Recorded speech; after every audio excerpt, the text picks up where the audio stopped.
கர்த்தர் நல்லவர், அவர் கிருபை என்றும் உள்ளது. ஆண்டவராகிய இயேசு கிறிஸ்துவின் நாமத்தினால் உங்கள் ஒவ்வொருவருக்கும் அன்பின் வாழ்த்துக்கள். செப்டம்பர் 10ஆம் தேதியாகிய இன்றைக்கும் தேவ கிருபையும் சமாதானமும் உங்களுக்கு உண்டாயிருப்பதாக.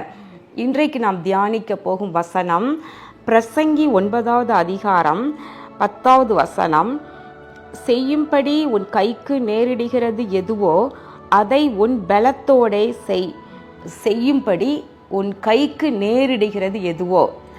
ஆண்டவர் இந்த பூமியில் நம்மை வாழ்ந்திருக்க செய்கின்றார். கருவிலே காப்பாற்றி இந்த பூமியிலே ஆண்டவர் நம்மை கொண்டு வந்து நமக்கு தேவையான சகல காரியங்களையும் நமக்கு கொடுத்து அழகாய் உடுத்துவித்து போஷித்து அருமையாய் நடத்துகின்றார். ஒவ்வொருவருக்கும் ஒவ்வொன்றை நேரிட பண்ணுகின்றார். அப்போது நம்ம கைக்கு என்ன நேரிட பண்ணுகிறாரோ அந்த காரியத்தில் அந்த வேலையில் நம்ம எப்படி இருக்கணுமா, நம்ம முழு பலத்தோடு செயல்பட வேண்டும். செய்யும்படி உன் கைக்கு நேரிடுகிறது எதுவோ. ஆண்டவர் உங்களை எந்த ஸ்தானத்தில் வச்சு எந்த எல்லையில் வச்சு நடத்தும்படியாக உங்களை குறித்து வைத்து அதில் உங்களுக்கு நேரிட பண்ணுகிறாரோ அந்த காரியத்தில் நீங்கள் உங்கள் முழு பலத்தோடு செய்யுங்க என்று கர்த்தருடைய வசனம் சொல்லுகிறது. பிரியமானவர்களே, அன்பு சகோதர சகோதரிகளே, நீங்கள் ஒருவேளை நீங்கள் செய்கிற வேலை, தொழில் அல்லது உங்களுக்கு உரிய ஸ்தானம், இதெல்லாம் உங்களுக்கு சில நேரம் நான் ஏன் இந்த வேலையை செய்கிறேன், ஏன் இந்த பிஸ்னஸை நான் பண்ணுறேன், இது எனக்கு பிடிக்கவே இல்லை, இது எனக்கு நன்மை கொடுக்கவே இல்லை, இது கடினமாக இருக்குது, இது சமாதானமே இல்லை என்று சொல்லி கர்த்தர் உங்களுக்கு கொடுத்திருக்கிற வேலை மற்றும் தொழில் இவைகளை குறித்து நீங்கள் ஒரு திருப்தி இல்லாமல் நீங்கள் காணப்படலாம். ஆனால் வசனம் சொல்கிறது உங்களுக்கு என்ன நேரிட பண்ணுகிறோம், நீங்கள் என்ன செய்கிறீங்களோ அதை பலத்தோடு செய்யுங்க. படிக்கிற பிள்ளைகளாக இருந்தால் உங்கள் படிப்பில் நீங்கள் படிக்கிற இந்த நாட்களில் படிக்கிறத விட்டுட்டு மற்றவங்களை பார்த்துட்டு நீங்கள் நான் அப்படி தான் நம்மளும் இருக்கணும் அப்படின்னு நினச்சிட்டு படிப்பில் கவனக்குறைவாக இருக்கக்கூடாது. படிக்கிற காலத்தில் நீங்கள் முழு பலத்தோடு படிங்க. அதே போல் நீங்கள் என்ன வேலை செய்யலாம், ஒரு கிளர்க்காக இருக்கலாம் நீங்கள், அல்லது நீங்கள் ஒரு ஆஃபீஸராக இருக்கலாம், அல்லது சாதாரண ஒரு கூலி வேலை செய்யலாம், நீங்கள் ஆட்டோ கூட ஓட்டலாம், அல்லது கார் டிராவல்ஸ் வச்சு கார் ஓட்டலாம். இப்படி நீங்கள் என்ன வேலை செய்தாலும் அதில் நீங்கள் உண்மையும் உத்தமமாக உங்களுடைய முழு பிரயாசத்தோடு பண்ணுங்கள், முழு பலத்தோடு செய்யுங்க.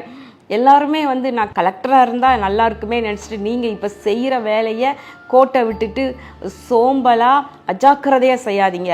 தன் வேலையில் ஜாக்கிரதையாக இருப்பவனை கண்டாயானால் அவன் நீசருக்கு முன்பாக நில்லாமல் ராஜாக்களுக்கு முன்பாக நிற்பான் என்று எழுதியிருக்கின்றது.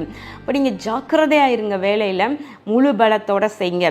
அன்றைக்கு மோசே காலத்தில் ஆசரிப்பு கூடாரம் நிறுவும் பொழுது ஆண்டவர் பெசலேயலுக்கு ஞானத்தை கொடுத்தார் என்று பார்க்கிறோம். ஏன் அவருக்கு எல்லா வேலைகளையும் செய்ய ஞானத்தை கொடுத்தார்னா, அதற்கு முன்பதாக இந்த பெஸ்லேயல் ஒருவேளை தான் செய்து வந்த காரியங்களில் முழு பலத்தோட ஈடுபாடோடு செய்திருப்பார் என்று எண்ணுகின்றேன்.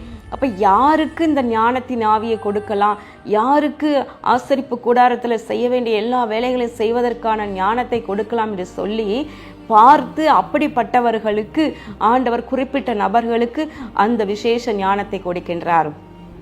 கிளர்க்காக இன்றைக்கி நீங்கள் இருக்கலாம், அதில் நீங்கள் முழு பலத்தோடு நீங்கள் செய்யுங்க. அடுத்து ஆஃபீஸராக மாறுவீங்க, அடுத்து ஒரு நாள் மேனேஜராக மாறலாம், அடுத்து ஒரு நாள் நீங்கள் ஜென்ரல் மேனேஜராக மாறலாம். நீங்கள் என்ன வேலை உங்களுக்கு நேரிடுகிறதோ அதை முழு பலத்தோடு செய்யுங்க. ஊழியம் செய்யலாம். பாருங்களேன், என்ன நேரிடுகின்றது. பழைய ஏற்பாடு காலத்தில் பார்க்கலாம், ஆசாரியர்கள், ராஜாக்கள், யுத்த வீரர்கள் என்று சொல்லி, லேவியர்கள் என்று சொல்லி பல காரியங்களை எல்லாரும் செய்துட்டு இருந்தாங்க. இன்றைக்கு அப்போஸ்தலர்கள், தீர்க்கதரிசிகள், சுவிசேஷகர்கள் மற்றும் போதகர்கள், மேய்ப்பர்கள், ஊழியம் செய்கிற உங்களுக்கு என்ன ஊழியத்தை கர்த்தர் நேரிட பண்ணுகிறார், அதாவது என்ன ஊழியத்தை செய்ய வைக்கிறாராம், அதில் உண்மையாக இருங்க.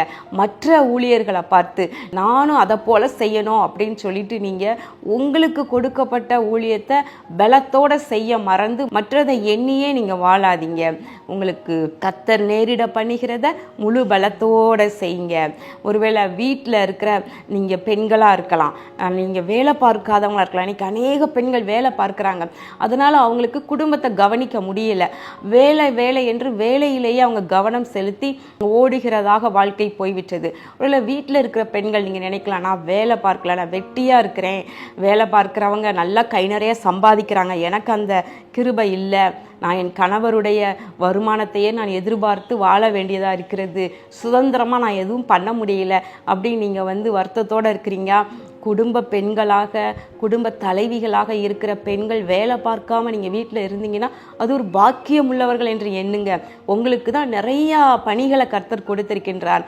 உங்கள் கைக்கு நேரிட்டு இருப்பது ஏராளமான பணிகள். உங்கள் குடும்பத்தை அழகாக நீங்கள் நடத்தலாம். நீங்கள் உங்களுடைய கணவரை கவனிப்பது, கடமைகளை செய்வது, பிள்ளைகளை வளர்ப்பது, கடமைகளை செய்வது, வீட்டினுடைய பொருளாதாரத்தை நீங்கள் கவனிப்பது, வீட்டிற்காக குடும்பத்திற்காக மன்றாடி நிற்பது, இப்படி போன்ற பல பொறுப்புகள் உங்களுக்கு இருக்குது. உங்கள் கைக்கு நிறைய காரியங்களை நேரிட பண்ணி இருக்கின்றார்.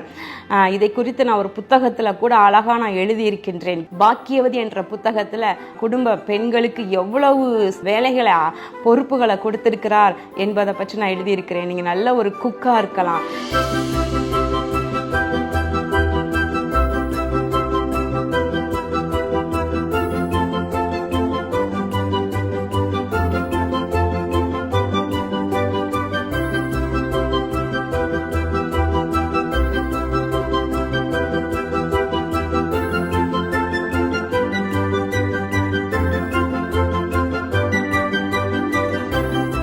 நீங்கள் நல்ல ஒரு மன்றாட்டு வீராங்கனையாக இருக்கலாம். இப்படி அநேக பொறுப்புகள் உங்களுக்கு உண்டு. பிள்ளைகளுக்கு நீங்கள் சொல்லிக் கொடுக்கும்போது நீங்கள் ஒரு டீச்சராக இருக்கிறீங்க நீங்கள்.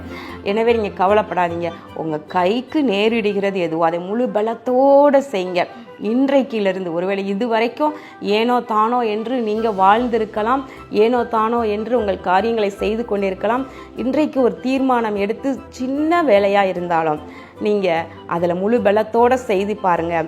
அது கர்த்தருடைய ஆசீர்வாதம் விளங்கும். கண்களை மூடி ஜெபம் பண்ணுவோமா? எங்கள் அன்புள்ள பரலோக பிதாவே, இதோ இந்த நாளிலும் செப்டம்பர் 10ஆம் தேதியாகிய இன்றைக்கு நாங்கள் தியானித்த வசனத்தின்படி எங்கள் கைக்கு செய்யும்படி நீ நேரிட பண்ணுகின்ற எந்த காரியத்தையும் நாங்கள் முழு பலத்தோடு செய்ய எங்களுக்கு கிருபை செய்வீராக. இயேசு கிறிஸ்துவின் நாமத்தின் நல்ல பிதாவே, ஆமேன். கர்த்தர் இந்த நாளிலிருந்து ஒரு பெரிய மாற்றத்தை உங்களுக்கு கொடுப்பாராக. உங்கள் வாழ்க்கை ஆசீர்வாதமாக இருப்பதாக. ஆமேன்.